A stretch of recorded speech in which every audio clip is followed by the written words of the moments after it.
ഇന്ന് നമ്മൾ എഞ്ചിനീയറിംഗിന് പഠിക്കുകയാണ്. ഇന്ന് നമ്മൾ MBBSന്റെ സർട്ടിഫിക്കറ്റ് വാങ്ങാൻ 2 മാസത്തെ കാത്തിരിപ്പിലാണ്. പക്ഷെ അവിടേക്ക് എത്തിയത് ചില വേദനകളെ ഓപ്പറേഷൻ എഴുതിയ, അതല്ലെങ്കിൽ ഉന്നതമായ ചികിത്സ വേണമെന്ന് ഡോക്ടർമാർ നിശ്ചയിച്ച ചില വേദനകളെ 2 രൂപയുടെ പെയിൻ കില്ലറിൽ ഒതുക്കി ബാക്കി പണം നമുക്ക് തന്നിട്ടാണ് ഇന്ന് ഡോക്ടർ ആവാൻ നമ്മൾ കാത്തിരിക്കുന്നത്.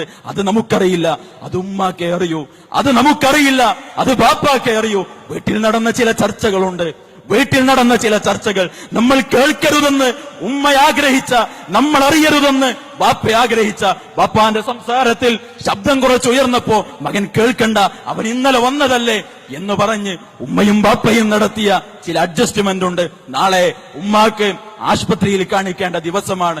1000 രൂപ അങ്ങാടിയിൽ നിന്ന് കടം വാങ്ങിയിട്ടാണ് ബാപ്പ കയറി വന്നത്. അപ്പോഴാ നമ്മൾ ഉമ്മയോട് ഏൽപ്പിച്ചത് നാളെ കോളേജിലേക്ക് 500 രൂപ അല്ലെങ്കിൽ 1000 രൂപ വേണം. ഉമ്മച്ചി പറഞ്ഞു ഉപ്പയോട്, മകൻ പണം ചോദിച്ചിട്ടുണ്ട്, 1000 രൂപ ചോദിച്ചിട്ടുണ്ട്, എന്ത് ചോദിക്കും, എന്ത് പറയുമെന്ന് ചോദിച്ച സമയത്ത് ഉപ്പ പറഞ്ഞില്ലേ, ആ പോക്കറ്റിന്റെ മുകളിൽ കൈവച്ച്, ഇതാ 1000 രൂപ ഇന്നാളടുത്തുനിന്ന് കടം വാങ്ങിയതാണ്, ഇന്നത്തെ ജോലിയിൽ വലിയ പൈസ ഒന്നും കിട്ടിയിട്ടില്ല, ഞാൻ കടം വാങ്ങിയതാണ് എന്ന് പറഞ്ഞപ്പോ ഉമ്മ പറഞ്ഞു, വയറിന്റെ വേദനയല്ലേ, തലവേദനയല്ലേ, നാളെയല്ലേ അല്ലെങ്കിൽ അടുത്ത ആഴ്ച, അടുത്ത മാസം പോകാം, 2 രൂപ കൊടുത്താൽ പെയിൻ കില്ലർ കിട്ടും.